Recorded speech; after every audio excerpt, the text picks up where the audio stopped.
There's a real energy surrounding fans today as they make their way into the first ever grand final to be held outside of Victoria. On average, it costs $20 to foster an animal, but when you consider over 6,000 animals in need of care, those costs quickly add up.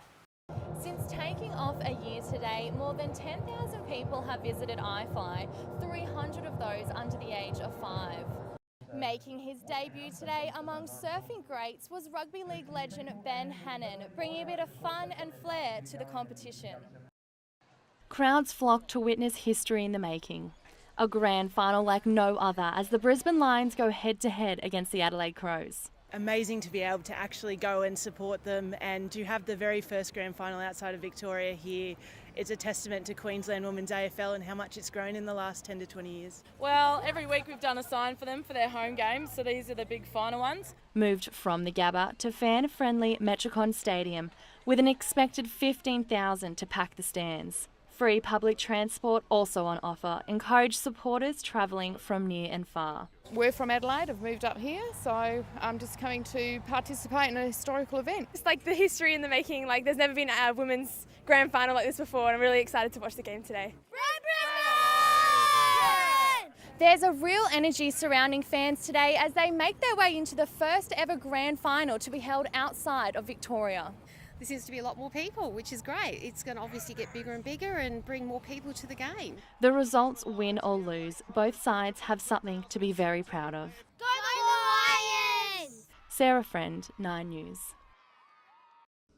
Who couldn't resist these cute and cuddly faces? Animal Welfare League Queensland is looking for carers to either foster or adopt these loving animals into new homes. NRL Titans back rower Chris McQueen is hopeful to make this happen. Every year about 6,200 animals need foster care, and obviously, as you can imagine, it's a pretty expensive thing. 1 year of foster house medical bills equates to $124,000, a cost the AWLQ is hoping to raise on Stray Animal Day. We've got a lot of dogs here at the Animal Welfare League that are great dogs and just need a second opportunity and a new home. For this lucky pooch, Oliver was given that chance, suffering a severe skin condition. But now look at him. Today, alongside foster carer Amelia, you can't wipe the grin off his face. He's going really, really well. When we first picked him up, he was in not a very good condition. He had really bad skin. He's just gone from being itchy, red, really probably painful. So now he's just, absolutely loving life, and you can see it in his eyes. He's gorgeous. On average, it costs $20 to foster an animal, but when you consider over 6,000 animals in need of care, those costs quickly add up. It's a very rewarding role. You get to save a life basically, and sometimes save more than one life. Sarah Friend, 9 News. Anything is possible within iFly's wind tunnel, even a human hoverboard. 13-year-old Sarah Yates is one of Australia's youngest competitors, starting off as only just a beginner 12 months ago to now national finalist. I went to the Nationals in Sydney and I came fourth in that. That was my first competition. For Sarah, this much-loved sport is everything, restricted from contact sports, battling an inflammatory bone disease called chronic reoccurring multifocal osteomyelitis. I can't do many high-impact sports, so doing this isn't a high-impact sport, which makes it fantastic. Sarah's condition wouldn't stop her. We had some people who in wheelchairs fly. Any disability is more than likely we would be able to fly them. Since iFly opened over 1 year ago, Sarah has been one of their most determined flyers, on the rise to greatness. I'm hoping that it will go to the Olympics one day and I'll be able to compete for Australia. Since taking off a year today, more than 10,000 people have visited iFly, 300 of those under the age of 5.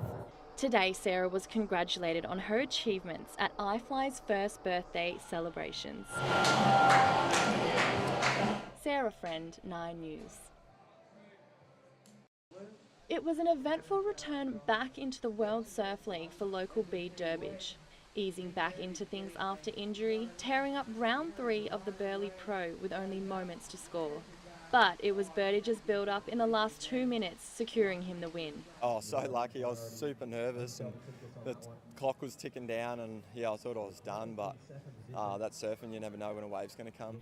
Trailing close behind him was top scorer of his heat, Sheldon Simkus. Yeah, that was a fun heat. I only caught 2 waves, but they were my two top scorers, so I managed to get through that one.